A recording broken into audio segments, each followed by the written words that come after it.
څنګه کولی شو د موبایل په وسیله باندې ډیش ټي وي عیار کړو. ملګرو ته نن دا شو طریقه ده که همدې ترکیب سره موږ کولی شو هر ډول ډیش ټي وي د موبایل په وسیله باندې عیار کړو.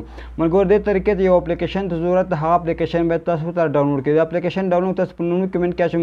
کله هم تاسو لومړي کمنټ ته لاړئ هلته به تاسو اپلیکیشن لینک پورته په لینک باندې به کلیک وکړئ. کله هم تاسو په لینک باندې کلیک وکړئ لاندې لیکلي اپلیکیشن ډاونلوډ هغه ډاونلوډ ایپ باندې کلیک وکړئ. کله هم ډاونلوډ ایپ باندې کلیک وکړئ د اپلیکیشن تاسو ته ډاونلوډ کیږي. کله هم اپلیکیشن را ډاونلوډ کړو نو طریقې وروسته داسې سکرین پر مخ باندې درښیم. نو که چیرې غواړئ داسې ښې خوندور معلوماتي ویډیوګانې په آینده کې وګورئ زموږ پیج خامخا لایک او فالو کړئ. زه چې پر ویډیو باندې پیل وکړو. ملګرو دې لپاره تاسو ډیش ټي وي د موبایل په وسیله عیار کړئ. ډېر اسانه ده. کوم اپلیکیشن چې ما تاسو ته ښودلی اول لومړي کمنټ نه ډاونلوډ کړم چې اپلیکیشن ډاونلوډ کړه اپلیکیشن به اوپن کړئ.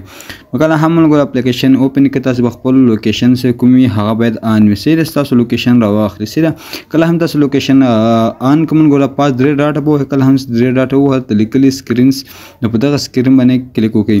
دلته لوکیشن د سټلایټ کله هم تاسو سټلایټ باندې کلیک وکړئ ملګرو تاسو کولی شئ محوره ورته انتخاب کړئ.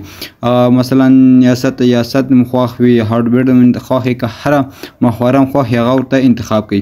کله هم ملګرو چې محوره ورته انتخاب کړه بیا به لږ ورته ویټ شي تر څو خپله صفحه راوړئ. بیا به راشي ملګرو بیرته سکرین ته به راشي. کله سکرین ته راته لیکلی ډایرکټ ور نو په دې ډایرکټ ور باندې به کلیک وکړئ.